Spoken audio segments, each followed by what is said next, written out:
Welcome to the dark side of BEASTwriter. I am your host, Ryan Sakamoto, and today we're going to be talking about the news, notes, and quotes on our Pick 6 segment.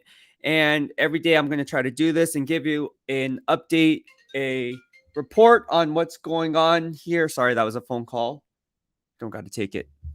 It's not that important. This is more important here on YouTube and this live stream on Twitter that we're doing on Twitch. People are asking me, where are you? Where can I find you? Because usually you guys are on only one or two social media platforms, but I'm on Facebook. You guys can find me on Facebook, on Twitter, on Instagram, on TikTok.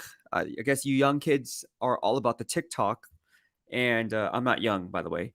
And so I'm on all those social media outlets. So for Facebook and YouTube, that'll be usually, and Twitter, of course, I'm on all those platforms as well as here on YouTube. So if you guys want to follow me on YouTube and Twitter, it's at BEASTwriter. And if you are on Facebook, because everyone's on Facebook, even though they don't use Facebook, you guys are in Facebook groups and Facebook pages. I got a Facebook group and a Facebook page. Just go to Dark Side of BEASTwriter. And all of this is in the description box below here on YouTube. So if you guys are already a subscriber, please be sure to spread the word to all your family and friends, because that's going to help the channel grow and just basically build the DOB family. So there's a lot of questions that are being asked as to what DOB stands for. It's Dark Side of BEASTwriter. And again, if you're watching here on Twitter, there's a pinned tweet that basically a Raider Nation fan was asking me, what does DOB stand for? So I gave him the rundown on what it means. And basically it entails me joining the dark side, coming from the San Francisco 49ers, because I was a beat writer with them. And now I'm joining the dark side.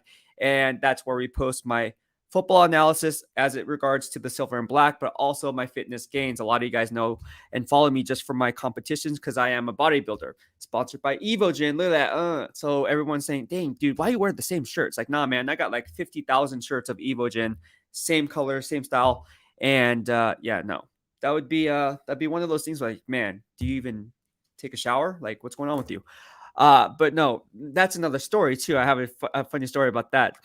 Because I was talking to Vinny B today, and who, by the way, if you guys are not hitting up Pub 365 later, I strongly suggest you guys do that, because that's where the Raider Nation is going to come together every Thursday. I am going to be there. I support my guy Vinny B of Raider Nation Radio, Vegas Nation Reporter. You guys know who Vinny B is, and so there is a good cause that it's going towards. I went ahead and tweeted this out. Basically, a lot of let's just face it, like there's a shortage of school supplies, backpacks, and everything in between. So it's just a good cause to come out, support the local community. And that's what we're all about here in the DOB. So if you guys want to meet me or meet Vinny, because Vinny has a lot of things going on, and, you know, it's fucking Vinny B, right? It's freaking Vinny B. So go ahead and come to Pub 365 at the Scotty Suites off Flamingo Road. Yeah, Flamingo Road or Drive, whatever you call it. Flamingo. I don't know if it's road. I'm still new to the area. All right. So bear with me, but check it out. I'm going to be there. I'm going to get my food gains on. Great food, great people. Raider Nation, holla at your boy. All right. We have some questions here, and I'm going to get that. I can't even talk. What is wrong with me? I can't even speak today. But anyways, Michael Hallowell says from YouTube here in the DOB family, hey, DOB, hope you got more sleep last night. Love the content. Keep it up. Raider Nation for life. Thank you so much. I did get a good night's rest, because the Raiders had not the Raiders, but we had no media dates yesterday. So that was good for me. I got my 6 hours of sleep instead of 3 hours of sleep, slept in a little bit, woke up at 6:30, still hit the gym, and then was apartment hunting. So in the St. Rose area. And yeah, we have 2 applications in. Hopefully they go through. Just got a notification, an email right before hopping on this live stream that it might go through. So wish me luck. Yeah, the transition, it's been kind of stressful. Not gonna lie, I was talking to Willie G today, right before hopping on, and I told him, I was like, dude, I lost like 6 pounds, man, since in like a week and a half. It's just so stressful, like finding a new place. And I'm not a drama queen or anything like that, but I mean, okay, cool story, bro. Everyone has issues, but I was surprised that I don't usually drop that weight. And I was like, there's something going on. And, you know, is it because I'm not eating? Is it because I'm overworking? Nah, man, it's just, I don't know, just I don't know what it is, man, because I'm eating a lot. I eat McDonald's every freaking day. Like literally every freaking day. I eat McDonald's or In-N-Out because I go to EOS off St. Rose Parkway. And then after I'm like, man, I'm hungry and it's kind of late. I'm just gonna pick up some McDonald's and or In-N-Out. And for those that follow me on YouTube, you guys know about my In-N-Out grind and eating habits there. You know, I can eat a 4x4 and a 2x2, no salt, extra toasted bun, grilled onions. You got the whole 9 yards. Literally the beast order. You guys know about the beast special. So I'm known to eat. I can eat a lot, and it just goes straight to the muscles. I'm joking. No, it doesn't. But no, a lot of times I will not post it because people are like, dude, you know, you're giving people false hope that you're eating burgers and fries and milkshakes and you have abs. Like, but then I'm also at the gym 3-4 hours a day. So I don't know. Anyways, but thank you so much. Appreciate it. Kevin Lurkers is in the building. Yes, I am in the building. We're going to get started here. Keith Brown on YouTube says, what's up with Waller? Is he workout at the facility and not on the practice field? That is a great question. So we're going to start off with that. I knew the question was going to pop up. What's going on with Darren Waller? Well, you guys know he was at the Aces game. Willie G was there. He freaking tweeted it out there. If you don't follow my guy, Willie G, go follow him. We were talking about this. And no, to be honest with you, Darren Waller was not on the field today. He wasn't at practice. Now people are saying, is he a hold-in? Is he this? Is he hurt? I don't know. I mean, I don't think he's hurt. I mean, I don't know, but I don't know. I don't want to say, oh yeah, this is for sure. Like what's going on, dude? Because I don't know. I don't know. All I know, he wasn't at practice today, and that's all the information I can give you straight from Raiders headquarters. As you can see, I'm here, but yeah, getting back to it, Darren Waller was not practicing today. Now, if you want to peel back a layer of the onion to get to the core, obviously he wants a new contract. I mean, that's no surprise here in the DOB. I talked about it. Other people have talked about it. I told you exactly the APY, what he is valued at based on my evaluation versus evaluation. I broke that down in my BEASTwriter Plus newsletter, so you guys know about this. And I reported this like 2 months ago, before I became a beat writer. Just it got good traffic from all of you guys. But getting back to it, we don't know what's going on with Darren Waller. I think he's okay. If I had to take a guess, and again, this is only a guess. Okay, don't be like quoting me like, "Oh, BEASTwriter said that it's like he's fine." Like, he's going to get that second contract. He's a hold-in. I'm not saying that. All I'm saying, if I had to take an educated guess, I mean, we're in Vegas for crying out loud. We can take guesses. I'm guessing that he's okay and that he's fine. Whether or not why the reason he's not practicing, who knows? I don't know. I'm not going to speculate on that, but I do know he was not at practice. But if I had to take a guess, I think he's fine. Now watch me be wrong. All right. So that's the news on Darren Waller, the top 5 tight end in the league, who is, by the way, I'm on the Darren Waller train on getting a new contract because let's be honest. I'm just going to talk about my BEASTwriter Plus newsletter just a little bit so you guys know exactly what's going on. All right. Let me just pull up that article for you guys on. I wasn't expecting to do this, but hey, man, since we're on the Darren Waller subject and you guys like my analysis, apparently, otherwise you guys wouldn't be here watching the live stream and leaving all these favorable comments and everything like that. So if you don't like it, that's cool too, because sometimes I don't like myself. I'm like, man, you suck. You're really bad at your job, Beast. And that's another thing. So people think when I introduce myself as Beast, like, oh, this guy's cocky. It's like, no, man, like nicknames are earned, never self-given. I told you guys, I didn't like the name BEASTwriter. I hated it. Hate is a strong word, but I hated the name BEASTwriter. And so again, the Niners, they're like, nah, man, you have to go with the flow. Like if you don't get to choose and pick your nickname. Like it's given to you. All right, fine. I'll keep BEASTwriter. Because I thought Beast was like a term that everyone used. Oh, you're a beast, bro. Oh, beast mode. Oh, okay. I'm not talking about Marshawn Lynch, of course. We all know what's going on. I'm getting DMs on that too. I'm just, blah with that. Let it be known that I hope he gets the help he needs. I never saw any of the videos that were out. I know people were talking about it today about the videos that were surfacing or something. I don't know what's going on with Marshawn Lynch. But anyways, he's Bay Area rooted. I don't know what's going on with him, but hopefully he's okay. All right, so let me just break it down for you. All right, so there's an article, and I'll post it up here on Twitter in a little bit after this show concludes, so you guys can see what I wrote back on what was the date on June 11th. June 11th, I wrote this. You have to be. It's a subscription based, but I'll open it up to everyone to read, so you guys can kind of follow me and see my grind and how I write, my writing style, because you may not like it. Uh, it's really in depth, and it's kind of, some people just like short, like boom, boom, boom, like the hard hitters. I like writing in depth 1,000 word articles. That's just how I am. But okay, so since becoming the entrance starter over the past 3 seasons, Waller has racked up 252 catches, 3,006 receiving yards, 11.9 yards per pop, and 14 touchdowns. Over that same time span, the third highest paid tight end at the time, Dallas Goedert, has recorded 160 catches, 1,961 receiving yards, 12.2 yards per pop, and 12 touchdowns. You're doing the math.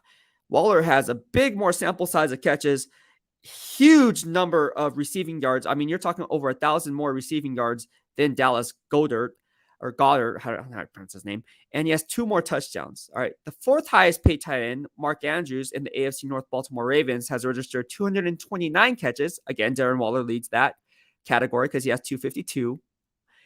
2,914 receiving yards for Mark Andrews compared to Darren Waller, who's at 3,006 receiving yards. And the only difference here, which is a big difference, I should say only, because that'll be biased of me, like the only difference here, and fantasy football owners be like, bro, Mark Andrews has 26 touchdowns during that time span over the last 3 years. Darren Waller only has 14. Okay, so there's a huge difference there. I'm not going to sit here and be like, oh man, like that's not a big deal. That's a freaking huge deal, man, because it's on the freaking scoreboard, dude. That touchdown machine, right?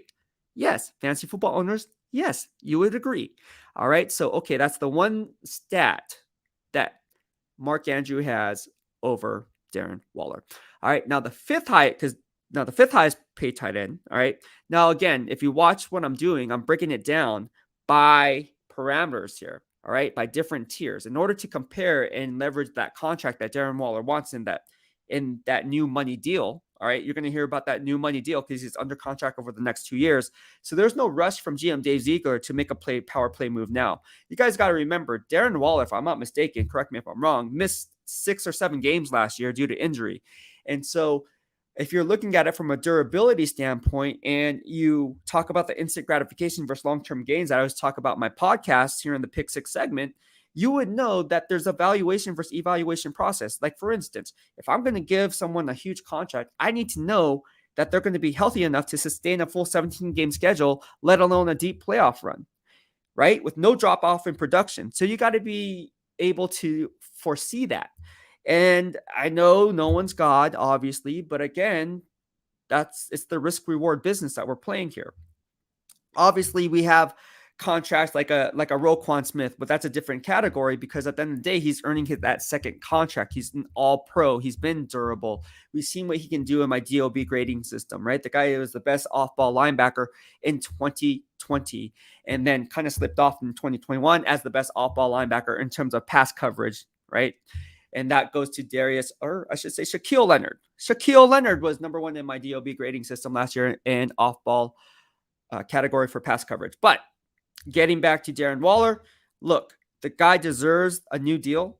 Whether or not it's going to get done, the numbers don't lie, right? If you're his agent, if I was his agent, I'd be like, look, Darren Waller leads since becoming the starter 3 years ago. He's been the leading tight end outside of George Kittle and Travis Kelce. All right, the leading tight end in terms of catches, 252.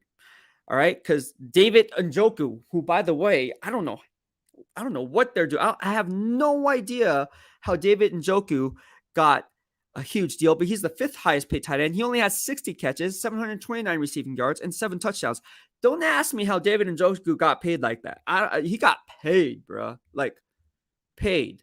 You don't think Foster Moreau can rack up that number, that stat line? Of course he can. And that's why I think it's very valuable to re-sign Darren Waller for a number of different reasons. Because one, the proof is in the pudding over the last 3 years. He has the highest number of catches. He's definitely up there in receiving yards, number 1, outside of George Kittle and Travis Kelce, of course. And he put up 14 touchdowns. And what does Josh McDaniels like to do in his offense? And I talked about this in last live stream.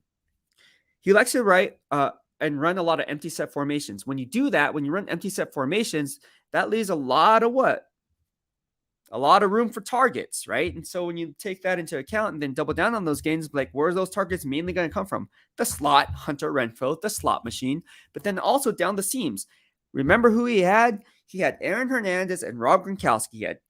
So you're going to see a lot of what? 12 personnel, maybe 21 or 22 personnel, some kind of a 2 back, 2 tight end set, 1 back, 2 tight end set. So a lot of 12 personnel. You're going to see both those guys on the field because that's what they did in New England.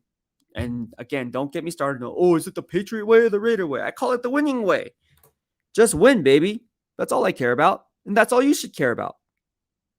That's all I got to say about that. So I will put up this article. I won't go down too much into it, but I believe he'll get paid somewhere in the ballpark of 12 to 14 million APY, maybe a little bit more. Place income just right in the Jonnu Smith, kind of Hunter Henry, who obviously played for the New England Patriots, kind of that category, just above them. And obviously Browns, David Njoku. I don't know what Andrew Berry's doing there. I don't know. Andrew Berry is the GM. If you guys don't know, he's a GM of the Cleveland Browns. Again, if you're going to talk about one player and why he should get paid and how much he should get paid and what's the annual APY based on valuation versus evaluation, you have to know the dynamics of the other 31 other NFL teams, like George Kittle, Travis Kelce, the list goes on and on and on. Okay. And so we can talk about all these different numbers and why a guy deserves this. But again, at the end of the day, it comes down to analytics, right? It comes down to forecasting, just like in fantasy football, right? What's the projection? What's his projected outlook? What kind of defenses is he facing this year that makes me think that this player might be a better fit than this player? And if you're in the PPR league, all right. Again, I love talking about fantasy football. If you're in the PPR league, okay, I don't care if we get blown out because I'm in a PPR league. Can I get garbage points? Maybe 3 to 4 catches in that last 2 minutes, the 2-minute drill, where we're trying to catch up. A team's trying to catch up because they're going to go what? Empty set formation. So odds are targets are going to go higher. So what's the target share? You guys got to know that, right? Right. All right. So that's all I got to say. All I got to say about that. So Darren Waller, definitely, I'm going to put up this article for you. I'm not going to go and talk about it. There's so much to talk about. Like I said, it's like a lot, but we're going to talk about it. Mello, thank you so much. Sup, Beast. Glad to see your channel survive that possible craziness last time. Keep up the great work. Mahalo. Yeah, it was pretty crazy, man. And I thank you for the love and support. You've been a huge supporter of me. A lot of crazy stuff goes on my channel, man. That's all I got. I get death threats. I'm telling you, I get death threats. I get the racist stuff. I get people that just want to hop on the show to do whatever. It's crazy. Like it's just crazy. But the death threats, I had the KKK on here. Like it was bad. I mean, it's bad. I don't know. Whatever. I'm all about the good vibes only. So people ask me, how do you deal with that? In real time, right? Because this is real time. Like if someone said something racial to me right now, like how would I handle the situation? And for me, it comes down to this: like, you got to have thick skin to be in this industry. You got to remember you're in the spotlight, right? So as easy as it may look for me running this show, I'm human just like everyone else. So on the flip side of that, you're watching it, but at the end of the day, it's like how you react to the situation is what's going to put you above the situation, if that makes sense. So you got to be mature enough and professional enough to handle it in a way where it's not. You're not doing anything that would basically escalate the situation, if that makes sense. You just ignore it. Like silence is golden sometimes, and and then they'll want a response for you. They'll be like, "Oh yeah, blah blah blah blah," blah. And then they have those keyboard gangster fingers. You know what I mean? Like they're like, "Oh yeah," because they're tough behind the computer screen. They're like, "No, like, and I'm like, "Okay, cool." Like you would never say that to my face. But anyways, even if you did, I would just be like, "Oh, okay, cool." Like, oh yeah, blah. And then they get so mad and you're just like, okay, cool. Like if you just like don't give them time of day, they get more upset. So or you can just be like, oh man, and just agree with them. Okay. Well, they can't, they have nowhere to go. So yeah, thank you so much, man. I appreciate it. Yeah, I get the racist stuff. I get a lot of crazy stuff here in the BEASTwriter family. It's really crazy. I don't know why, but it happens. It's all about good vibes only, though. Whatever. Michael Hallowell says, yeah, the Waller situation is starting to worry me. Yeah, I can see that. My man Smooth says, what's up, Beast Raiders? I like it. I like it. We go Raiders.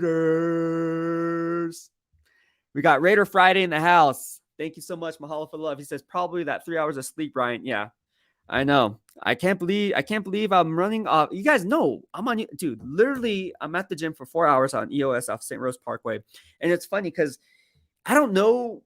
I'm still new to the area, right? But then the love that I've been receiving at EOS has been nothing but overwhelming. They're like, "Oh man, like you're the bodybuilder, like you're an EVOGEN athlete, you're this, you're that." I'm like, "Oh yeah, cool." So sometimes I try to stay incognito. So I have what's called a pump cover on, right? So I come in just a hooded sweatshirt and just kind of mind my own business, right? And so it's funny, Trey, who's the sales manager over there, the first time, that was the first week I went in, because I mean, I just into my own zone and, whatever. And so one day, earlier this week, I took off my pump cover, and then now I'm working out. And then he goes and he's like, dang, I didn't know that was all underneath all that. I was like, yeah, and just kind of like, covered up, like, yeah. He's like, dang. And then from there, he's like, oh, you should shoot videos. And I was like, okay, maybe I should shoot some videos. And of course, EVOGEN, obviously, I get paid for shooting videos because obviously that's bodybuilder, right?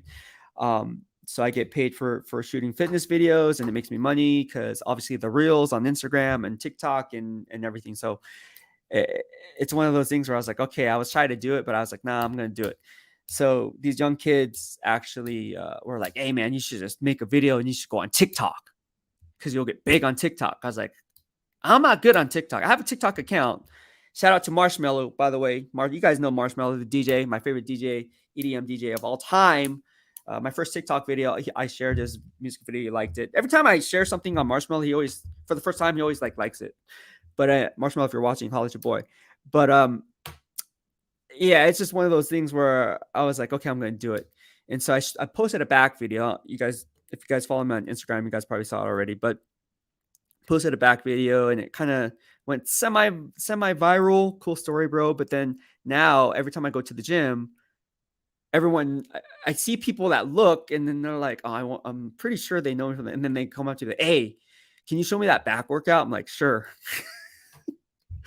And so then yesterday, my friend is like, who I met at the gym, these young kids, right? They're like, hey, you should make another back video. I'm like, dude, I just hit back the other day. Like, dude, do it for TikTok. I'm like, what? So I did, and we're gonna see where it goes. I haven't posted. I don't think I posted that one on the reel yet, or maybe I did do it on the reel on Instagram. But yeah, you guys are funny. You guys are funny. I have no idea how TikTok operates, but it's like, dude, you can get rich off TikTok. I'm like, dude, I'm just trying to make it here in Vegas, man. That's all. I'm redlining right now. I'm just trying to make it. I'm still trying to. I'm trying to get an apartment first. Funny. Mello says, what's up? Be so happy football's back. Yeah, me too. Singon says, what's going on with Averett and Rock Sin? I have no idea what's going on with them. Let me just bring down the banner on this one real fast. But yeah, we're going to go ahead and talk about the cornerbacks, though, the ones who were on the field. And that way you guys can kind of get a better gauge and understanding of how I do business when I run my news, notes, and quotes from practice, right? So one thing that I do is I go in with a game plan. Just like Josh McDaniels, you go in with a game plan, and hopefully that game plan turns out how you see fit. Now, everything's not going to go according to plan because you don't know what kind of vantage point you're going to get on some of these players. So if, for instance, if the offense is on the flip side of the football field, like they were today, I'm not going to focus on so much on the offense in terms of where players are and so forth. Because that's, one, I have bad eyes, but two, it's just easier for me to kind of analyze players who are close, where I'm closer to the action. And so when you take the one-on-one drills, right, that's where I really today was my bread and butter. I was like, man, this is up my alley, man. Because you guys know I did the O-line, D-line on Twitter. And today I did the defensive backs versus wide receivers on Twitter. The one-on-one iron sharpens iron drills that I like to call them. That's kind of like my term. I even used that term before Josh McDaniels even threw it out there. I was like, dude, they're using the iron sharpens iron approach and much. The very next day, he said it for the first time, iron sharpens. And I was like, boom, another beast receipt checks out. But getting back to it, right? So Nate Hobbs, I just want to say struggled. All right. He struggled He was 0 for 3 today in individual work, or I should say one-on-one work. All right, he struggled today. He seemed a little off. I don't know if it was something. I don't know what the reason was, because usually from the times that I've seen him, and it's a short sample size, right? Everybody has their bad practices. I had bad practices, but he was beat by Tyron Johnson, Chris Lacey, and also Demarcus Robinson. And whether it was a speed out or what it was a dig or what it was losing is, opening his hips up too early downfield and then getting beat on the double move, even though he was in the trail mode, he couldn't recover, didn't have that second gear to kind of fight himself back into the position to make a play on the football. These were things that I kind of looked for, and I was hoping Nate Hobbs would kind of bounce back from that. And one thing that Derek Carr did say about Nate Hobbs, is that he's aggressive and he's going to want to go up against the best, and he's not afraid to lose and then come back the next play. And I love that attitude. This is not a knock on Nate Hobbs. I'm not saying he's not going to be a Pro Bowl cornerback. I love Nate Hobbs, right? He's one of the guys that I really love. I'm really high on. He knows spacing. I talked about it with him individually on spacing, when I asked him that question, and on the question on whether or not he should play boundary or slot, and what's the difference between the two as you learn the cross training on those both positions using the sideline as an extra defender. But to me, Nate Hobbs struggled a little bit. I fully expect him to bounce back tomorrow, but it wasn't the best day. I mean, especially when you're losing inside or outside leverage and your pre-snap split to one side, and you're going to funnel the play back inside, you can kind of cheat over. But then at the same time, I didn't see the suddenness or quickness at the drop of his depth when he was breaking on the football. And so he was 0 for 3 today. Hopefully he can bounce back tomorrow. When it comes to Trayvon, Marig, and Hunter Renfro, this was the matchup that really caught my eye, because I wanted to see how Trayvon Marig, a free safety, lined up with a slot receiver. Now, we can all talk about the slot receiver, and we all can talk about Hunter Renfro being a top 5 slot guy. Well, that's great, because we all know what he brings to the table, correct? We all know what Hunter Renfro can do. I mean, there's no drop off in production with Hunter Renfro. Where I see the issue with Trayvon Marig, and that's nothing against Trayvon Marig. I mean, how many defensive backs can keep with Hunter Renfro one-on-one? Handful, maybe Jalen Ramsey, JC Jackson, maybe JC Jackson. Again, JC Jackson's a top 5 cornerback in my DLB grading system, playing for the New England Patriots last year. And so you got to really have the hip flexors and the lateral agility to keep and maintain, right? You don't got to be the fastest guy. You don't got to be the strongest guy, especially going up against a Hunter Renfro. But you do have to have the lateral agility and the fluid hips to stay square at the line of scrimmage and not opening your hips up too early. So when you see Trayvon Marig go up against Hunter Renfro twice, and then twice Hunter Renfro beats him attacking the outside shoulder, that's where you're kind of looking at it and saying, hey, look, okay, cool. And I think that's what the Raiders coaching staff wanted to see. Okay, can Marig line up with a slot guy if we try to ask him to do that? If we're playing, I don't know what the coverage is, but let's say it, because it's one-on-ones, you don't know. But I'm assuming it'll be a cover 1, right? So if you go a cover 1 or a cover 0, or I think it would be a cover 0 if you're matching the free safety back up in the slot. So if it's a cover 0, right, you're calling this all-out blitz, cover 0, let's say, man across the board, cat versus cat coverage.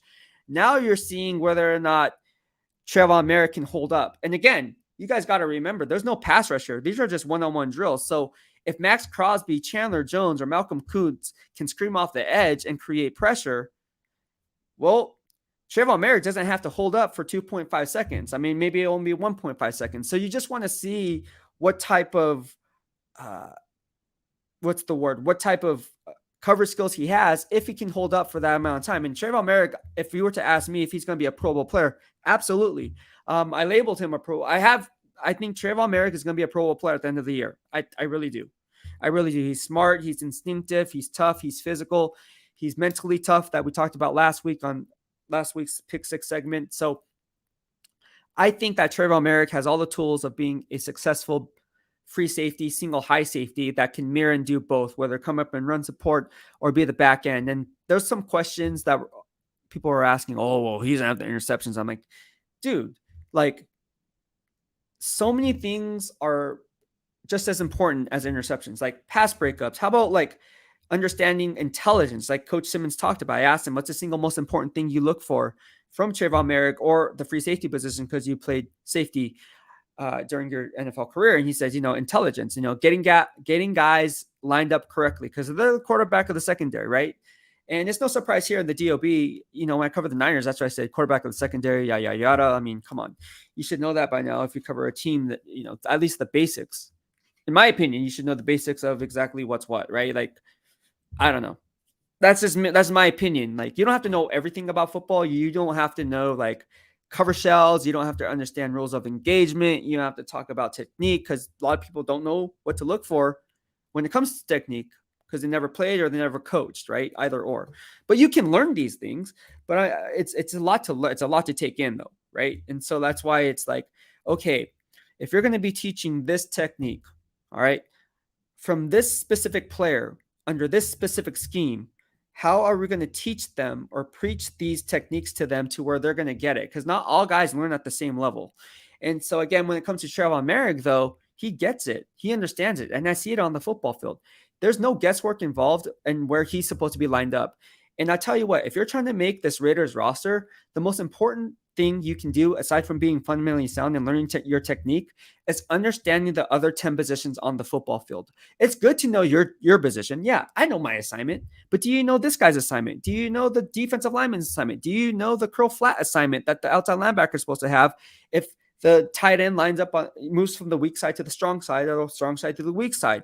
Does that switch up their rules of engagement on that side of the formation because they want one extra defender on that side of the formation? So, okay, if that happens and that tight end runs an in route or an out route, that's going to switch it up. Do you pass that to the hole player, right? If it's a cover one with a hole player or whatever the case may be, right? These are things that you kind of have to understand. And that's why I run grades, because, again, I just love covering football and I like talking about all 32 teams. And there's definitely tendencies that you can look for. But when it comes to the Las Vegas Raiders and Trayvon Marig, I think he's going to be a player that, although he struggled today against Hunter Renfro, who doesn't? Who won't struggle against Hunter Renfro, especially for a free safety? I think Derwin James would struggle against Hunter Renfro. I think Budda Baker may struggle a little bit. Now, he's a little bit twitchier than the Trayvon Marig, but I think he would struggle maybe against a Hunter Renfro. If you look, Tyrann Mathieu, he might hold up against Hunter Renfro, but that's a neck and neck battle there. You really got to have the oily hips to stay on the hip of the receiver and then not get too far vertical, because you're going to be afraid of the comeback, right? And that's what Hunter Renfro does. He uses his leverage and then takes advantage of the counter leverage, right? So if he has you beat and he knows he has you beat and he has a half step on you, he can just take a half step inside and then win with inside leverage. And now you're pulled away. All your momentum's pulling one way, and then he comes back to the other. And then that's where double moves and triple moves come into play. And that's what we saw today, or that's what I saw today, when you run the wide receivers versus defensive back drills. You want to attack a person's leverage to when they're basically in a trail mode, and they know that they have to go 110%, not 90%, just to catch up. Because if you keep going on that line, it's game over. And then you come back across, then it's really game over. So it was all I got to say is the DBs, it wasn't their best day. It was the offense's day today when it comes to watching film, and not watching film, but when it comes to watching the practice. So a lot of cool things happened today. And then they obviously, you can see the coaches were like, what's going on? The thing that worries me about Waller is 100%, is 100 plus million is already potential going into the offense this year alone. And that's before DC big caps. Yeah, I can see that. But again, I think what happens is, and people, my job is to forecast and answer these hard pressing questions, right? So I believe there's $22.3 million in cap space currently on the Raiders roster, right? And you got to look at it from a financial standpoint. So let me put my GM Dave Ziegler hat on and be an armchair GM for a moment. Dave Ziegler's probably like, oh my gosh, here we go. No, I'm joking. I love Dave Ziegler, but I think he's a top 10 GM, possibly even top 5 GM. But it's hard to do that sample size because it's only been 1 year. But when you take into account what you look at Darren Waller, right, and what he's owed and what he potentially is going to get, you really have to take into account the other players involved. Again, football is a team sport. So again, if a guy has a high cap number, right? We talk about dead money, right? Okay, so how many guys can we get off the books next year, right? In cap savings, right? So let's say, I don't know, for instance, let's call I don't know. Let's say Matt Edwards, right? The pass rush specialist was, and I'm looking at my media guide here. Let's say he was a player, hypothetically, right? And let's say he had a cap number for 2023 of 10 million with $5 million in dead money. Well, and let's say he underperformed, right? So then you can say, okay, is it worth it to get rid of that cap number, and then obviously the dead money tied to it, we're gonna have to pay him off, and then get 5 million back in return because that's 5 million off the books. Yes. So then you can kind of see and work it. And then the flip side of that is also, let's say Matt Edwards does have a 2023 million 2023 cap number of 10 million. And let's say that he did have a decent good year. You want to retain him. Well, maybe if you want to do this, and a lot of teams do this, they change the roster bonus into the form of the signing bonus spread over the lifelong remaining years of the contract. So now you're not paying a lump sum up front. Instead, you're spreading it across X amount of years. And so I think when you're a GM, you can kind of work that out. That's the GM's responsibility, is to say, hey, look, all right, man, this is what we have coming up. How can we structure these deals to keep XYZ players, but at the same time, pay some of these other guys that we also want and put them in that pool as well. So there's a lot of different things that go into it. And that's just one example, right? So that's why you see guys every year, new money deals, restructured deals. That's because the GM is working his magic to get under the cap, but then also being able to retain and re-sign players for the long term that they see fit for that 2 to 3 year vision. Because you guys got to remember, you can't just have like a cluster of players for 2 to 3 years and 3 to 4 years, and then think or 4 to 5 years, I should say, and then have that window of opportunity, because that's the window of opportunity that's going to be missed. The Super Bowl window is only like a 2 to 3 year window, right? So you're going to have to create some kind of a perfect storm. An ideal situation pre-collective bargaining agreement days, and like the Niner days for Niner fans, like the Eddie DiBartolo days, right? Like back in the day when Eddie D would just buy players, right? Ricky Jackson, Deion Sanders, Gary Plummer, Ken Norton Jr. I mean, come on. Who else did he get? He got so many players. I mean, Bart Oates from the New York Giants. I mean, we can go on and on and on. Tim McDonald from the Cardinals. He really literally bought that team. Like he wanted a ring. Hey, let's end that quest for 5. Let's do it. Let's get Deion Sanders on a $1.2 million contract. So maybe the Saints wanted him. I think the Chiefs wanted him. And Deion Sanders like, I just want to go to San Francisco and get a ring. But you can no longer buy players. It doesn't work that way anymore. There's a thing called a salary cap. So, and there's a hard cap versus a soft cap. We can talk about that too. But getting back to the specific podcast, when it comes to Darren Waller and what he's owed, I think he's going to get paid, and I think it's going to work, because how many Darren Wallers are there in the NFL, right? Like, you can mold a tight end, and a lot of this has to do, maybe they're waiting for Foster Moreau to get up to speed, because if Foster Moreau has a good year, are they going to be like, okay, well, he was supposed to be the insurance policy, right? You have your mortgage and Darren Waller, but what if this might be our insurance policy? So what are we going to do there? I don't know. It's going to be interesting. I like Foster Moreau. I like Darren Waller. I like both those players. I think the Raiders are in a favorable position, because pick your poison. They have their choice. And I think both players are going to ball out of control if they can stay healthy.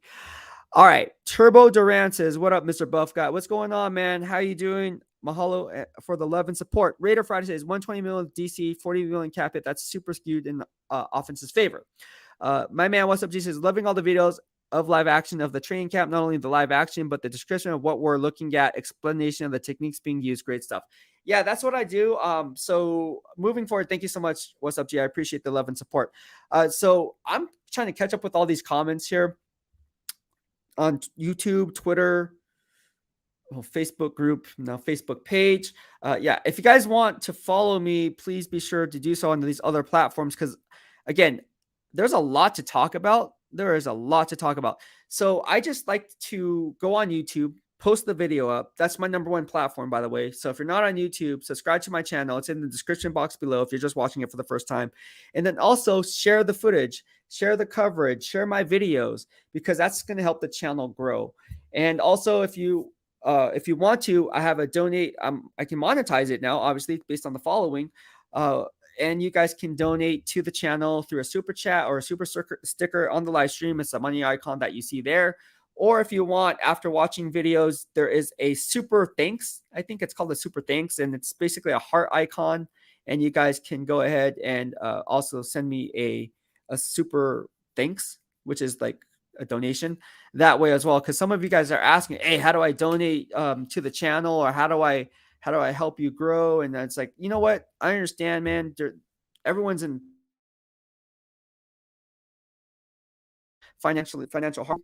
So I'm in the same boat as you guys. So all I say is, man, if you're watching the video and there's, and you like it, just give it a thumbs up right now and share the content, because that's going to help the channel grow. And that's free. So that's the best thing that you guys can do for me. If you guys don't want to send me a super chat or super sticker or whatever the case may be. So yeah, that would really help out a lot and definitely help me get exposure, right? And so that's what we're trying to do, is trying to get exposure and add people in the dark side of BEASTwriter family. So people are asking, what does DOB stand for? Stands for Dark Side of BEASTwriter, Football and Fitness. That's what we do. You see that logo up in the lower upper right-hand corner of your screen. So I'll be posting workout videos for all of you guys as well.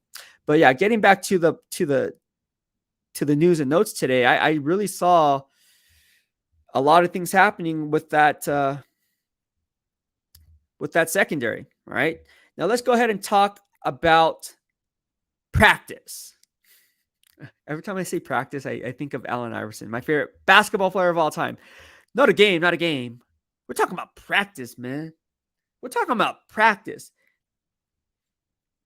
No, we're talking about practice. Not the game I die for. Put it all on the line for all you guys. I'm talking about practice. Horrible Allen Iverson impression, but I thought that was, when I saw that, I was like, practice. And I went to my coach and said, do we have to practice? he had me run laps. Like Coach McDaniels has you do laps after, like, mental errors. I remember running a lap after that. Actually, no, it was like more. I think it was 5 laps after that, because he didn't think that was funny. I thought it was funny when I said practice, not a game. He really didn't like that, and I was like, damn. After that, I never said practice again. So, Coach Hermosa, if you're watching, I got the message loud and clear. Okay. Yeah. All right. Kevin says, any DTs close to coming back? Well, I haven't heard anything yet. So as soon as I do, I will let you guys know and update that. Jacob Grove says, what else would be? Have you had any interaction with linebacker coach Antonio Pierce? Always liked him as a player. I have not had the opportunity to talk to Coach Pierce yet. Actually, no, I did. I think we did 2 weeks ago, didn't we? I think we did 2 days ago. We were supposed to get him today, but then we rescheduled it. So we were supposed to have Coach Pierce on today, and it's been rescheduled. So I'll let you. I'm thinking tomorrow that we're going to talk to him. And there's a lot of questions I want to ask Coach Pierce. And for those who don't know the background of Coach Pierce, he played for the New York Giants, won Super Bowl rings. The guy's a winner. And one thing I will talk about Coach Pierce for a little bit, because a lot of you guys, again, I'm your eyes and ears, so I can kind of see it from a different lens and take it for what it's worth. You can ask other beat writers too, but this is my opinion. I think Coach Pierce is a great coach. I think he's smart. And I think the players respect him, one, because he's credible. Incredible, I mean, and trust me when I say this, because I have a lot of friends who played, and credibility, a lot of it comes from if you played the game. Like if you played the game at the highest level and you have a young team and you try to formulate a cultural identity, why not learn from someone who did it for X amount of years in the league and did it at a very high level, right? He wasn't just a player that was in the league. Like he was a player in the league and played at the highest level, right? Like Antonio Pierce was freaking good. Whenever he played the Niners, oh my gosh, don't get me started. I was like, dang, this guy is going to kill us, man. He always seems to be around the football. The guy's good, Antonio Pierce. So I think credibility plays a huge role in Coach Pierce's favor.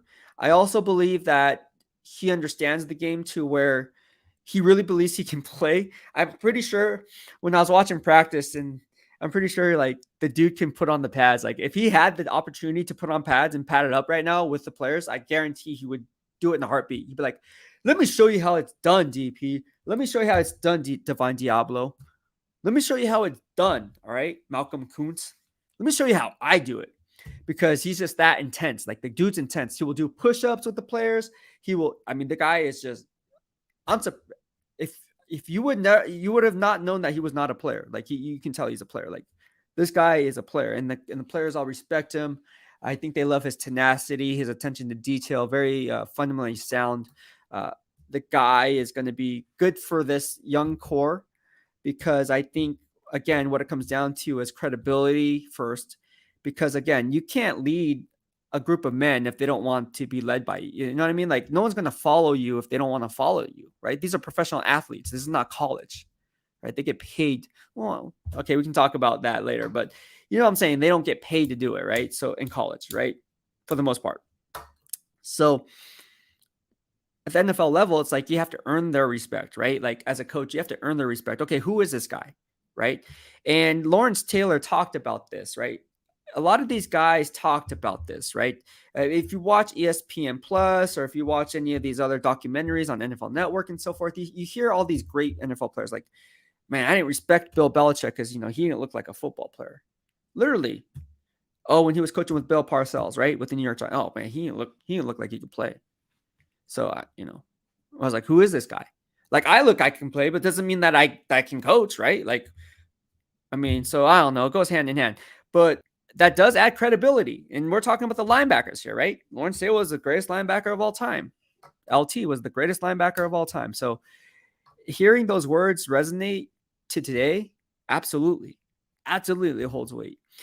And I think a lot of these young players look up to that because, again, you saw Neil Farrell talking about it with, when I brought the question in regards to my good friend Andre Carter, and he's like, "Oh yeah, man, he played the game." You just see their eyes light up, like, boom, like, yeah, like I know them, right? Like, so I think that's pretty cool. I think that's pretty cool that you can kind of add that to your resume, and people will instantly gravitate toward that because you've done it, and you've done it at the highest level. So yeah, Coach Pierce, I'm really eager to see what he has to say about this linebacker group because I'm very high on Jayon Brown. I'm very high on Denzel Perryman. I hope he gets paid. I mean, I know he's in the contract year, but I hope he stays here. That guy's built like a freaking monster. I mean, I may be the beast. That guy he's a monster, right? So I'm gonna have to give him a nickname because, man, Denzel ain't it, man. Like he's a monster. He's a monster. And I've been around monsters before, like Navarro Bowman, right?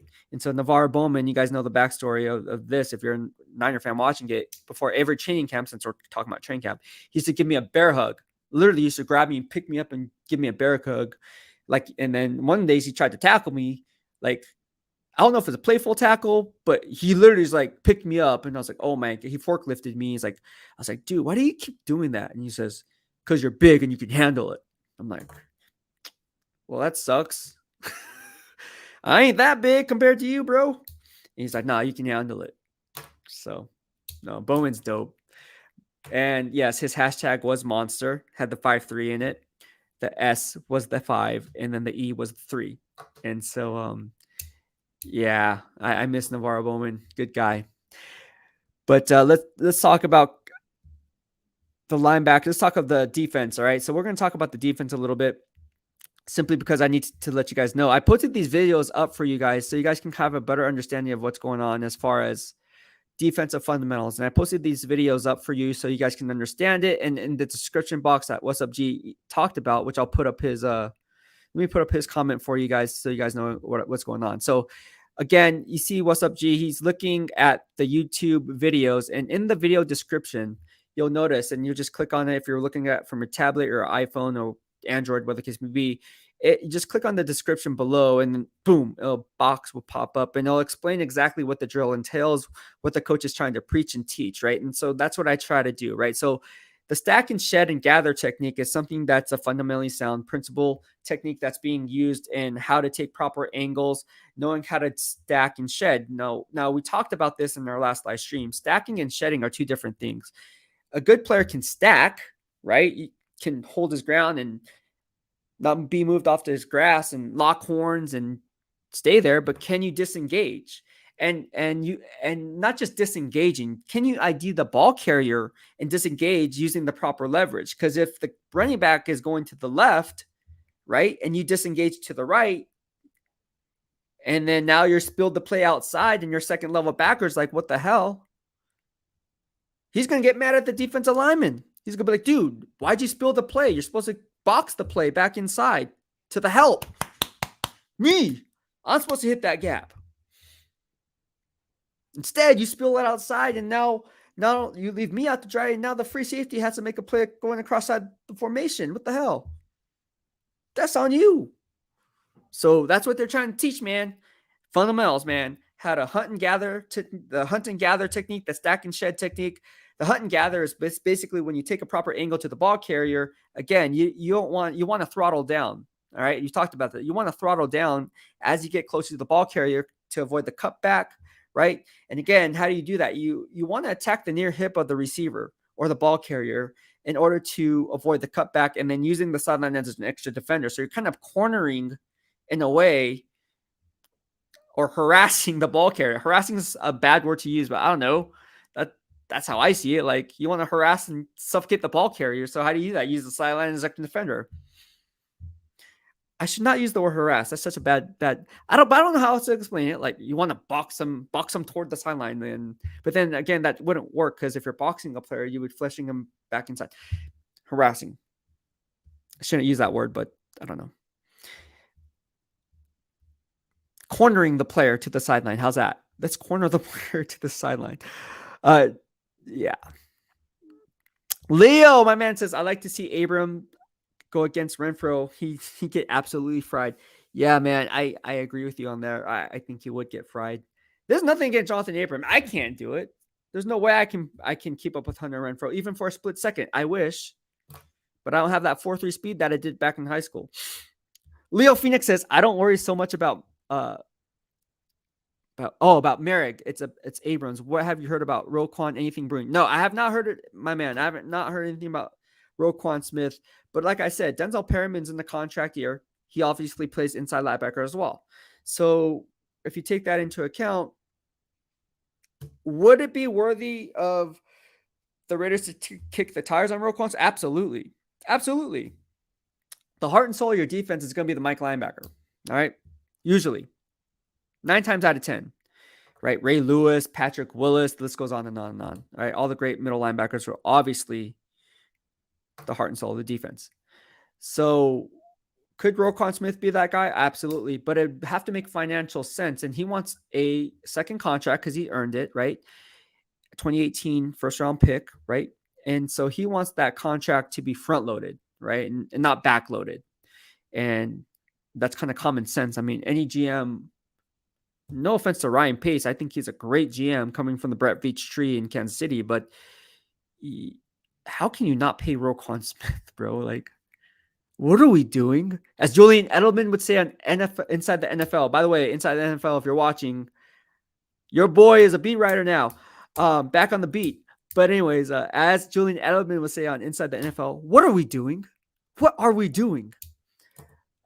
Yeah, I think that's hilarious. I think that is hilarious because at the end of the day, what are we doing? Like, it's Roquan Smith. What are we doing? And I got grades, man. I grade all the top off-ball linebackers. It ain't Bobby Wagner. No offense to Bobby Wagner, but he is a liability in pass coverage. I'm serious. He is a huge liability in pass coverage. He's not what he used to be. He's still good. I'm not saying he's a bad player. But is he a Pro Bowl player? I don't know. Borderline Pro Bowl player. He's a good run stuffer. Excellent. Pass coverage as a curl flat or curl hook defender covering his respective zone coverage. I don't know. I think they do a lot of fuga, which we talk about, F up the gray area, and my grading system. Yeah, what's fuga stand for? It means F up the gray area, meaning obviously if they're playing the curl flat, your first responsibility is what? The curl, then the flat. That's your second responsibility. Well, what if you get gift wrapped?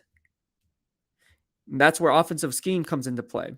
Well, you got to understand how to be the deepest deep at the same time being able to help out if it gets thrown on that check down. A lot of times, Bobby Wagner loses his assignment because what happens? Fuga happens. He gets eye candy caught up with the running back coming in the flat, and then that tight end or whoever's that whoever's that flanker or whatever the case may be is running down the seams and just runs an end cut right behind them. Right behind him. So the quarterback, he may be looking this way, and all of a sudden he knows where the tight end's going. And then at the very last second, then he flips his hips. Boom. And then Bobby Wagner be like, whoa, what's going on? It happened. If you want to take a good example of this is nothing against Fred Warner, by the way. But I tweeted this out, posted the video up. It happened to Fred Warner, right? And this is not a knock on Fred Warner. It's very difficult. This is not easy. Not saying I can do it. It's very difficult. But this is something that offensive coordinators do. Like, go back to the 2-minute drill, right? Green Bay Packers, San Francisco 49ers, week 3. Right? Week 3. And you'll notice toward the end of that ball game, what happened was Davante Adams ran behind Fred Warner, and that was his coverage because he was supposed to be the deepest deep, right? I think they were playing quarters coverage, if I'm not mistaken, or it might have been a cover 3. Might have been a cover 3 or a cover 4. Either way, he was the curl flat or curl hook defender. Probably a curl hook defender because he's lined up on the inside. Anyways, Davante Adams was smart enough to run right behind Fred Warner and got that big catch. I believe it was for a first down. Huge catch. And that's why I tweeted out, I was like, that's Fuga for you. That's what happened. I'll retweet it for you guys in real time. And I was like, and people were like, oh no, that wasn't Fred Warner's fault. I was like, dude, that's Fred Warner. And then the media asked him the next day, was it Fred Warner's fault? It was Fred Warner's fault. But that's not on Fred Warner though. I mean, it is, but it isn't. Like, Fred Warner, again, top off-ball linebacker, one of the top 3 off-ball linebackers in the game, in my opinion. Niners all damn day says no more Niner. I know. See, all you Niner fans, man, you guys want the Niner coverage, bro. I know. I promise you, I'll get you guys some Niner coverage. I think I might do an all NFL podcast to kind of squeeze in some Niner coverage for you guys, but it's silver and black here, man. All day, every day. But I will give you guys some love. I will hop on. I know you guys have a lot of questions and you guys want answers regarding Trey Lance. I was talking about it with Albert Breer here earlier today because he was at Levi Stadium last week. And I mean, yeah, I can keep you guys all updated on it. What do you guys want to know? I'll just do this blind. What do you guys want to know? You guys know how I work. What do you guys want to know? What do you guys want to know about the Niners? Trey Lance? Well, I told you about Trey Lance. He's a year away from being away, which means he's 1 year away. Talked about my man Randy Mueller on the show. And so, Randy, by the way, I didn't forget about you. But getting back to it, there's a lot of people I need to get. I've been so busy. I'm so bad. How busy are you, bro? I've been pretty freaking busy. But no, getting back to the Niners, whatever you guys want to know. I know this is silver and black stream, but it's all love. We can talk about the Broncos. We have some Broncos fans in here. We have some Panthers fans in here. Melo, I'm a Niner, but I'm always going to support my boy Beast. Thank you so much, man. I appreciate there's a lot of you guys actually, aside from the death threats and all that stuff, from some Niner fans who are like, oh, you're a hater, you're this, you're that, you were a Niner fan, which I was. I'll go on record and say I was a diehard Niner fan. It's not a secret. My family had front row season tickets on the 20-yard line at Candlestick, and then once we switched over to Levi's, I had those tickets, and I took over the rights to those tickets, right, in Section 134. But I told everyone, once I started covering the team, all bets are off. I'm not a fan of the team anymore. I have to give an objective, honest feedback analysis. So I'm going to keep it 100. Good or bad. Not everything can be all freaking good and dandy. Like, come on, dude, really? Like, if a team is 1-15, I'm not going to be like, oh, man, this next year they're going to be really good, bro. Coming off a 1-15 season, really? That's interesting. How's that? Oh, man, like, how? How are you going to get better? Who are you going to bring in that one? Who wants to come to coming off a 1-15 team? 2-14 team, 3-13 team. Really? Ain't nobody want to come here? Especially if you want to win, no one's gonna want to play for a loser. But I'm not gonna be like, oh man, they're gonna be so good next year. You have no idea. I'm watching practice. I mean, Derek Carr slinging it left and right, which, by the way, I'm a huge fan of Derek Carr, but just using that example, right? Oh, Colin Kaepernick. Oh, man. I'm telling you, man, he's back. 2012, Kaepernick is back. Green Bay Packers shredding the cheese is back. Bust out those cheese graters, man. I'm telling you. I never said that, right? I always kept it 100. Same thing applies, man. I'm never going to like go into that mold of like they're going to be good when I know they're not going to be good, or have a feeling. I should say no, because that's like lying, because no one knows the future. But when I have a feeling they're going to be good, when my analysis points to them not being good. But guys know I always keep it 100 with any NFL team that I cover. I mean, the Beast receipts check out, right? That's why you guys follow me. That's why you guys continue to follow me even though you're Niner fans, because you guys want to know what's going on. You guys want to know what's going on with silver and black. Come on, let's be honest. Let's be honest. You guys want to know what's going on with the silver and black and how I report things on the silver and black. Because then you're going to compare to how other beat writers on other teams are reporting and be like, man, that's pretty, that's unique, right? And every beat writer has their own unique touch, right? But this is just how I do it. My grading system, my analysis, giving you guys the inside info on exactly what I'm seeing from camp in terms of like what practice, right? The practice videos that I post on coaching. That's the inside info, is the coaching aspect of it, because, I like doing that, and it's not really considered inside info. It's just like you just have to look. It's inside info to some because you have to know what to look for. No one's going to tell you. No one's going to give you the answers. It's like taking a test. Like no one's going to be like, "Hey, no, 1 through 10, it's B, C, D, A. No one's going to do that. You have to figure it out on your own, and you have to know football. Like you have to know scheme. You have to know everything. So that's all I gotta say about that. Raider Friday says, "Oh, sorry, Leo, my bad. Who have you noticed and our biggest on-field leaders? Carr, Devontae, Crosby, Jones, or some other guys we don't know about?" No, it's definitely. I'll tell you the team leaders. All right, and let me just forecast the team.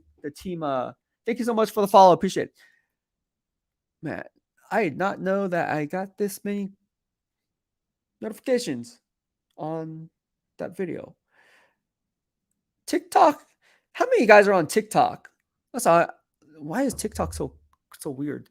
Not weird. Weird in a good way. It's just like it's a lot of young kids on there, huh? All right. Do you hear that? All right. Who have you noticed are our biggest? Oh, okay, leaders. Getting back on topic.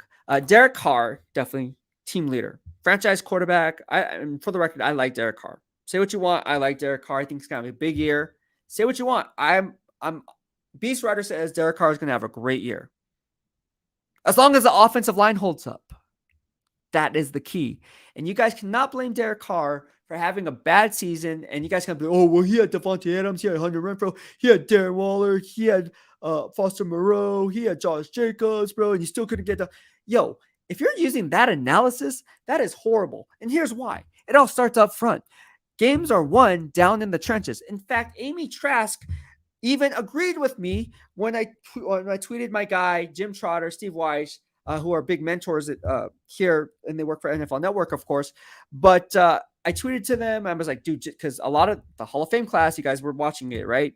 They're not getting any special love because a lot of these guys were what down in the trench guys, like Bryant Young, right? Wasn't like the overly hyped guy that was getting like hyped up throughout this whole process, right?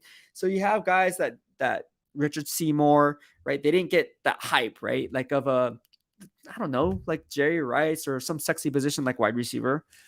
Nothing wrong with that, but I'm just saying. But games are won down in the trenches, right? So when you take that into account, you cannot blame Derek Carr for having a bad year if he has no offensive line. Let's be honest about that, because at the end of the day, it all starts up front. Those 5 guys, the best 5, whatever that best 5 is, and it's a mix and match. I talked about it earlier. I said, watch, the next practice, we're going to see a mix and match. And what happened? Terry Mumford's with the first team, right? Running first team reps because they're trying to figure out the best 5. Here we are today. So you take that left side. I already broke it down for you, right? Colton Miller, John Simpson, Andre James. That's the starting left side, right? Said it like 4 weeks ago. Right side, Alex Leatherwood, Cotton, right? Lester Cotton, and then Dylan Parham. Right. So if you talk about those three guys, I think Alex Leatherwood, if you're trying to formulate the best five based on what I'm seeing in camp today, I think Alex Leatherwood's going to be the starting right tackle. I think Lester Cotton's going to be the starting right guard. And I'm going to make that prediction based on my next preseason game. This is how I do it. You guys know, and everything's out there. Like the Beast receipts are out there. So that's why I like doing it. Because if I'm wrong, I'm going to call myself out. Like, dude, you got it wrong. You're a joke, bro. But hey, I like putting myself on the spot because it holds me accountable. See what I did there? Everyone talks about accountability. Hold myself accountable. Why not? Why not? I'm not afraid to make predictions and be right or wrong. I said that it's fun. I think it's fun. Raider Friday. Otherwise, why follow me, right? If I don't get it more right than wrong, then what's the point in following me? That's just how I see it. Yeah, there's definitely lots of cap that can be done. I just don't us having 60 to 40 offense ratio in the cap long term, but maybe I'm overthinking. Offense is very valuable. Offense, I'm a defensive guy. Just FYI, I'm a big defensive guy. I'm not an offensive guy. If I had to choose offense or defense, I'm more of a defensive guy. But I think defense wins championships. Now Coach McDaniel's like, BEASTwriter, get out of here. But I will say the NFL is trending more toward offense, so I should be an offensive guy because the rules are dictated toward the offense to have success for fantasy football, for betting, because we're here in Vegas. We talk about betting. No, I'm joking. But no, it's all favor of the offense. But you're right. Leo Phoenix says, also, does this team feel like a culture shift to you? Much more discipline, belief in the team? Yes. And I tweeted this out, and I actually wrote a BEASTwriter article on it earlier in the year. I wrote this article back when Josh McDaniels and GM Dave Ziegler were bringing the Patriot way to the Raider way. And that was my first actual featured guest. I guess I was a guest on the Raider. I guess I was guest. That was my first, I guess, Raider debut on Raider Nation Radio. I was actually at Texas Roadhouse eating. We were apartment hunting with me and my girlfriend, and then Vinny's like, "Hey, you want to come on the radio?" I was like, "Sure." And so we did a hit. And actually, that was my second hit. But we talked about the Raider way. We talked about the Patriot way making its way to Raider way. And people were like, oh, no, we're the Raider Nation. Like, we're not the Patriots. And it's like, dude, I call it the winning way. I mean, if you look at the commitment to excellence, and we talked about it, and here we are, and I'll talk about it again. I already posted a YouTube video on it, made a little clip off the live stream that we did, the Pick Six segment just 2 days ago. But Al Davis, where do you think commitment to excellence came from? Where do you think the Just Win Baby came from? He took the best of both worlds from the Dodgers and the Yankees to formulate the commitment to excellence with the silver and black. And then he doubled down on those gains by taking John Wooden's UCLA full court press attack and implemented what? Press technique, cornerbacks on the outside to apply pressure. To formulate what? The silver and black identity of the commitment to excellence. So don't tell me that you can't take the best of both worlds to formulate your own. And like I said, I don't care if the Patriot way, I don't care if the Raider way, I call it the winning way. So if someone says, hey man, we're not the Patriots, bro. I'm like, you're right, you're not the Patriots. We're the Raiders. Yes, I understand that. The winning way. Space Chimp. So you've been in other training camps before. Do you see more of a fundamentals focus with the Raiders, McDaniels comparatively? Yes, absolutely. And I talked about this on my last live stream. Like different coaching staffs come in with different techniques and different mindsets when they run their installs. So the first thing you want to do as a coach is obviously you have a game plan going into training camp, OTAs, rookie camp, right? There has to be some kind of a phase program, right? And so a lot of these coaches that I've been around, I haven't seen a team this fundamentally sound since Jim Harbaugh. And I've been under Kyle Shanahan, right? I've been covering now mixing Champ Kelly with Chip Kelly. Chip Kelly, Jim Tomsula, right? And now here, Coach Josh McDaniels. So that's four coaching staffs I've been around. And so when you take that into account, and then I double down on those gains, and then again, I still have my notes from back in the day. I still have my notes from like when I first started, right? Because I just like to observe and learn, right? The more knowledge you have, the better off you'll be. Knowledge is power. So cool story. So that's how I like to do business. And yes, to answer your question, simply yes, they focus on fundamentals. Every time I walk in to Raiders headquarters, I always know the game plan going into practice. they're going to be working on technique, where it's leveraging, whether it's learning how to high point the 50-50 balls like they did today from the hashes to the numbers. And again, when you work from the hashes to the numbers, usually you're running off and operating off a cover 2 or 2 deep look shell, right? So it's kind of like, these are fundamentals that you teach. Now maybe tomorrow they go off the middle of the field and just have a single high safety, and then the safety will have to roll from middle of the field to the boundary, right? And so now you're looking at working fundamentals there. But again, it comes down to baby steps. You learn how to leverage technique, come off your splits, whatever the case may be, inside release, outside release. Do you have good hand placement? Do you lock out at the point of attack? Do you know how to lock out? Do you know how to disengage? Do you know which way to shed? Do you shed to the left or shed to the right? And again, we talked box versus spill coverage on the second, when it comes to second level backers, especially if you're playing in a 2-gat scheme and then you're not in a slant based scheme. And we talked about slant based schemes when I graded Georgia. Georgia does a lot of slant based scheming where they just hit one gap and they all go that way, all go one way. And then maybe the second level backer will come to the backside to kind of go ahead and make a play, because what you're doing is you're flushing the play back to where you want the help to be.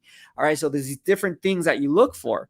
Right. And so, but it all comes down, in order to talk about those concepts, you have to get the baby steps down.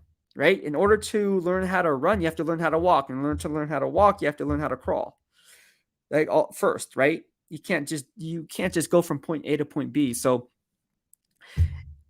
and again, this all comes to watching game film and just understanding football. Like, you have to understand some conceptual football in order to bring you guys this knowledge, right? There's a lot of stuff that goes on. And again, I don't know exactly what they're doing, but I know based on the techniques, and fundamentals, right? When we talk about techniques, it all comes down to fundamentals, right? So one-on-one drills, that's all fundamentals. I mean, it's like in basketball, like, dude, like, okay, if you're playing one-on-one against a guy and he goes right, and then he switches over to the left side with a Euro step before coming across the other side.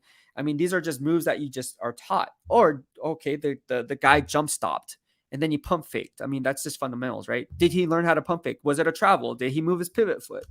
Did he use a reverse pivot with his left hand or the right hand, right? Like, you got to understand those things. So same things apply to football. It's all about spacing.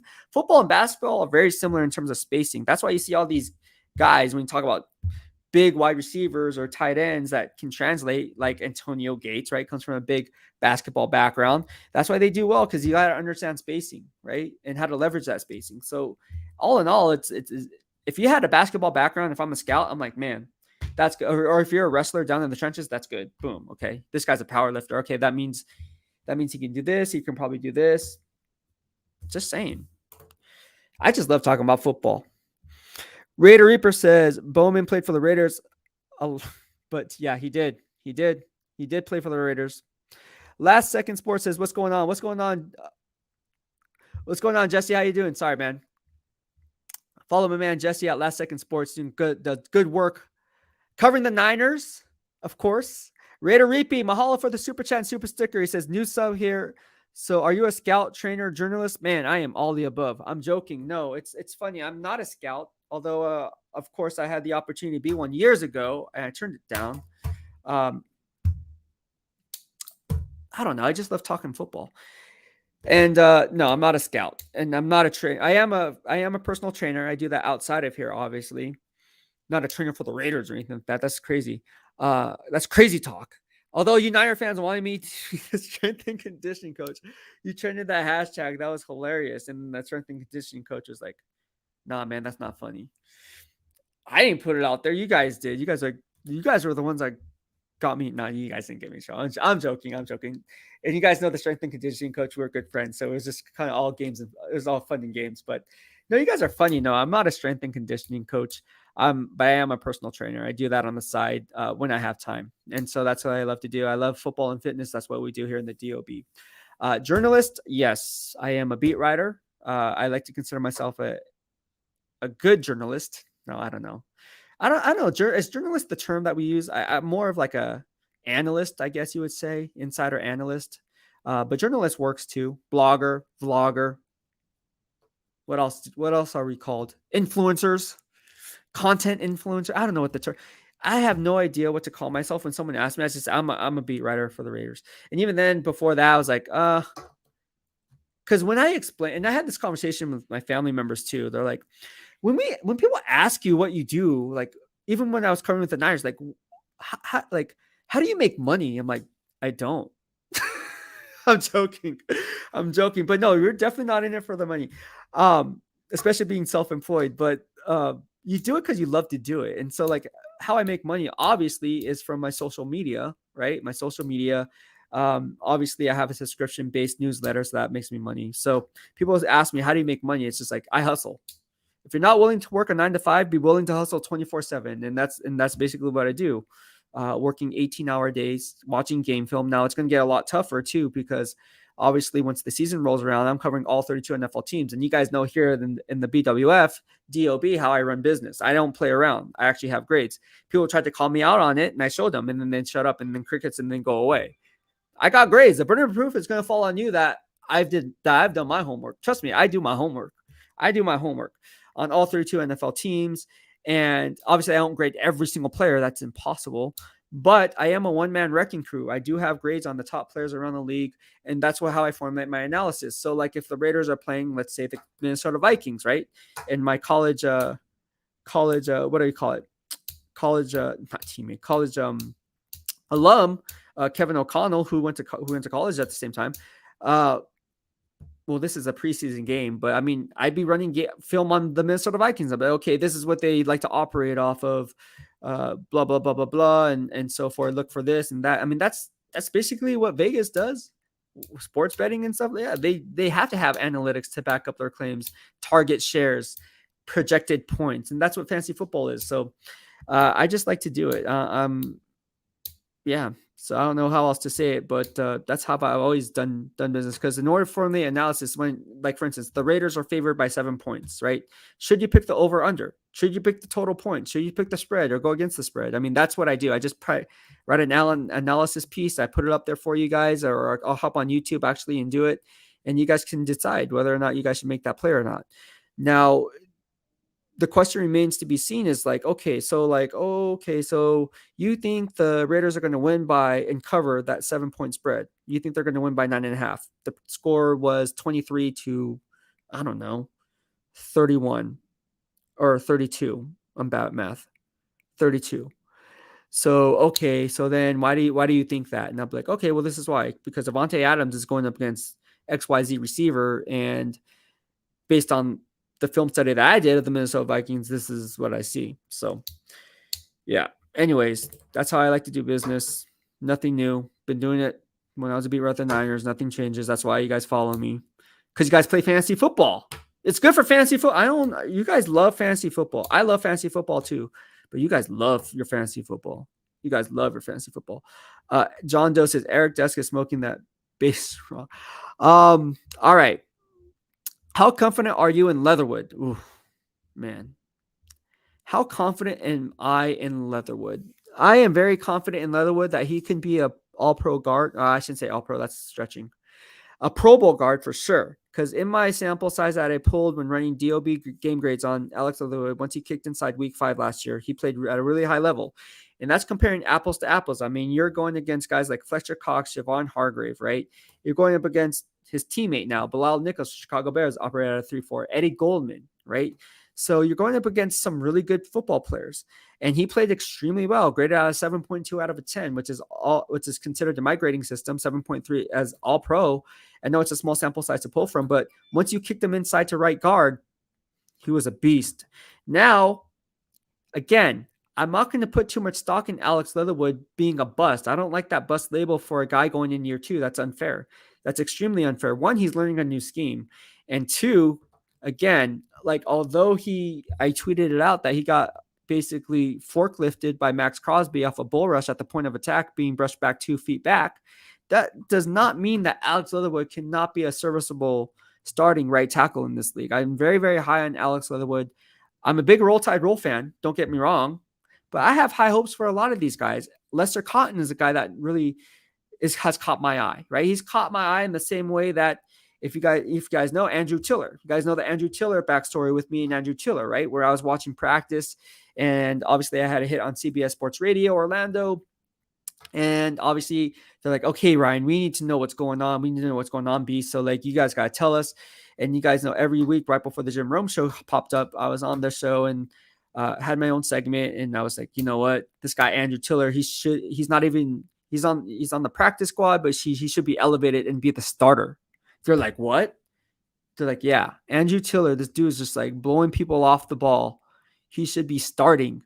And he's on the he's on the practice squad, but he should be starting, not even active. The dude should be starting. You know what happened? I must have said something because the very following week against the New York Giants on Monday Night Football, Andrew Tiller was starting. He went from the practice squad to starting. I'm telling you, no one was hurt. And then what happened? PFF ranked him top 10 interior guard for the remainder of the year. Oh, go figure. But who put it out there? Just saying. Lester Cotton is going to be a good. Now, I'm not going to say he's going to be a top 10 guard. I'm not saying that because that's going. I have to see a little bit more sample size from him. He did get kind of beat on that tackle and stunt against the Jaguars. I pointed out in my YouTube video and on Twitter, and they practiced that. This is fundamental. So, but I do like Lester Cotton. I do think he's going to be a serviceable right guard. And he's going to impress a lot of people, and he's going to turn some heads doing it. Him and Alex Leatherwood, that weakness can definitely turn into a strength. And I want to see that mix and match. And again, we're going to see some mix and match. And you talked about it 2 days ago on the Pick Six segment that we're going to see a lot of mixed match with the offensive line. And we're seeing it. Taylor, fast forward to today. Fast forward to today. Taylor Munford was getting some first team reps today. So interesting, right? Formulating the best five using the Bill Belichick philosophy of the Patriot. Oh, I'm sorry. The winning way.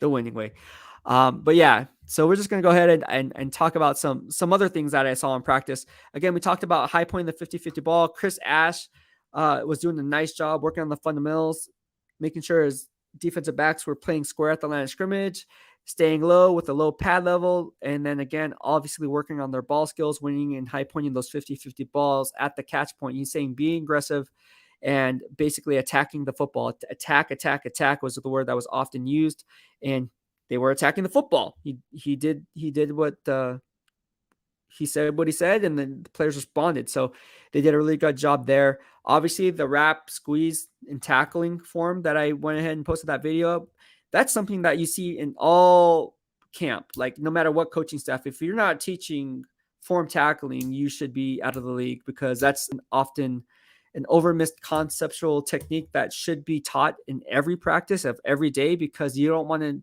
take anything for granted. And the moment you do, it can lead to a home run. So I like how they preached and teached form tackling today in terms of squeezing through the thighs. Obviously you hear them squeeze, but obviously squeezing through the thighs or squeezing the body and then rolling, right? So obviously when you roll, it's hard to roll up top from the waist up, but then if you get them from and lead with the shoulder from the waist down, then you can kind of squeeze and roll. It's kind of like the hawk tackle made famous by Rocky Seto, formerly of USC and the Seattle Seahawks.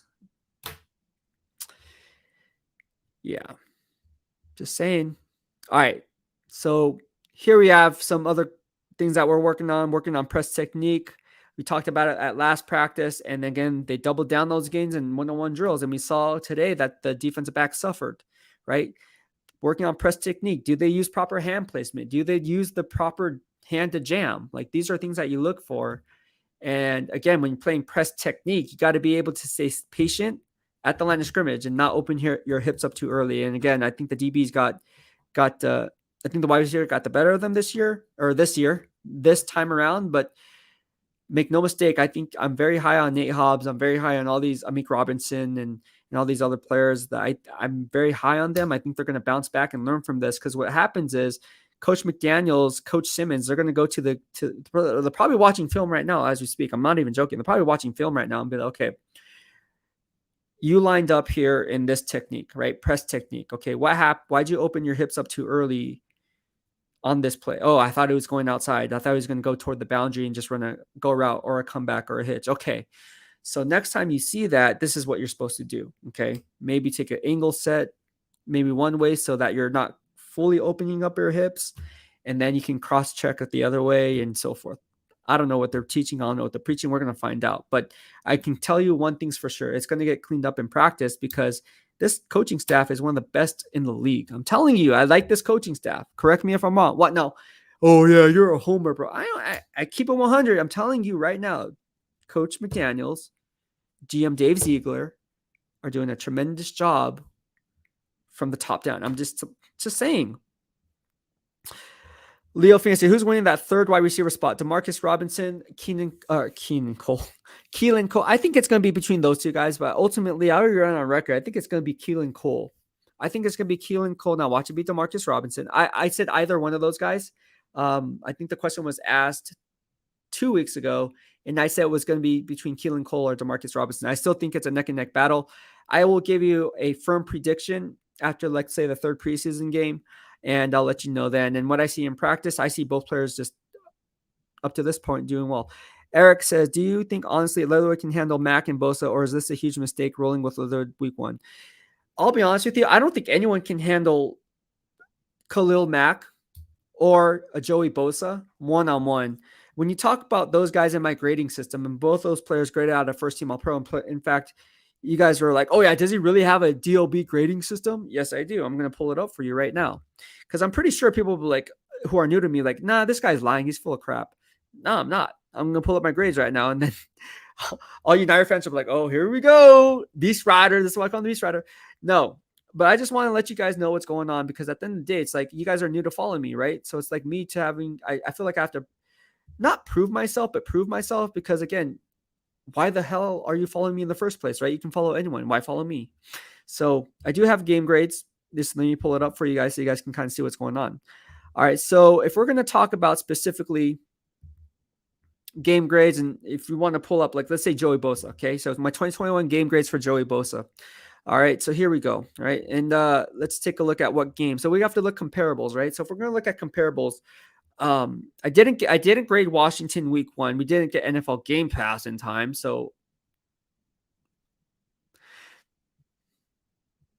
anyways, I did week 2 all the way on. All right. So when you take into account an apples to apples comparison, right, and you look at what Joey Bosa was going up against, let's say, take a look at the Raiders, right? He had a hell of a game against the Raiders in week 4, 9.5, grade out of 9.5. Let's look at those stats. Now, this is not an apples comparison, but it is against the Las Vegas Raiders, right? And so when I take that into account and I'm like, okay, how do you grade a 9.5 out of 10? Well, he had no missed run fit integrity assignments, all right? So we talk about run fit integrity, gap versus spill.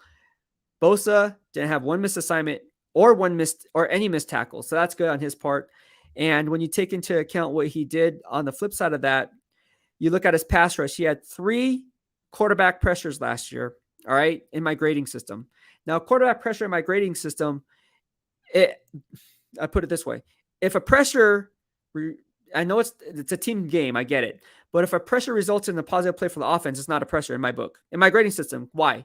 Because it affects the outcome of the game. So my algorithm is built a little bit different from, like, let's say, and I don't know PFF's algorithm, but I'm pretty sure we have different gradings on how it works, right? So for me, moving forward, just so you guys know, quarterback pressure is not a quarterback pressure unless it results in a negative play for the offense, which can be an incomplete pass, XYZ, but has to be a negative play.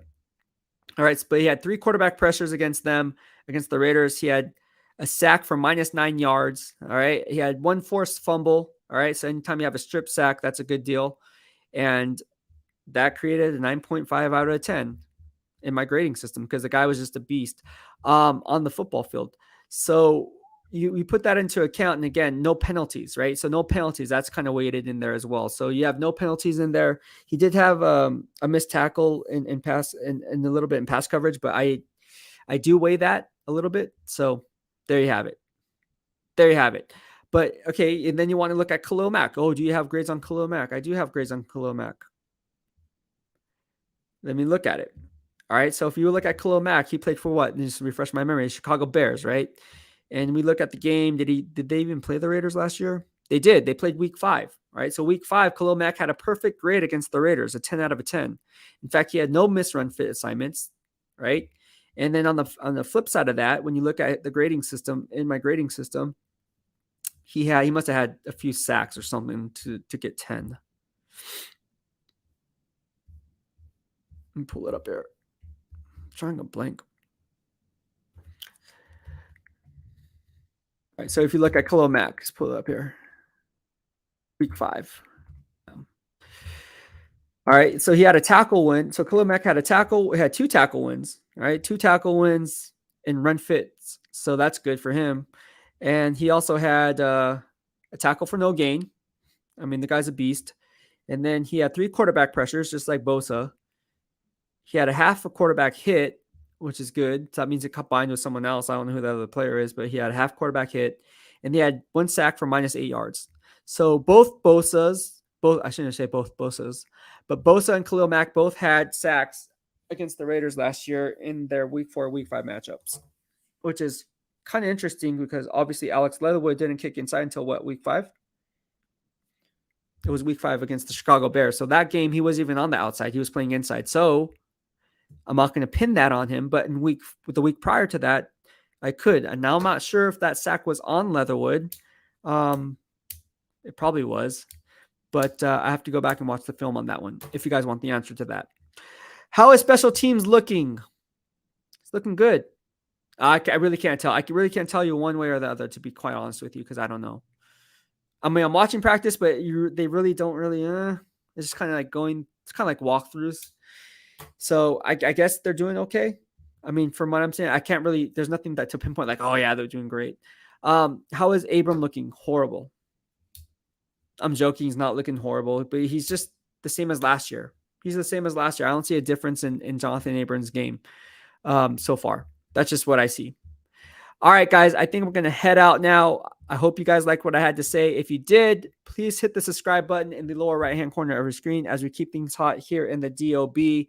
Also, do me a solid, share the video, give it a thumbs up.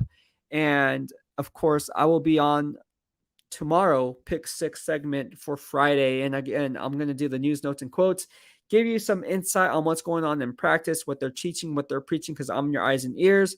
And I can go ahead and give you the scoop and lowdown on who's active, or who's present, I should say, who's active, who's present, who's not. Darren Waller, you guys know the picture of him. And yeah, I'll just give you guys the full rundown on my thoughts and analysis on the season as it comes closer. As it comes closer.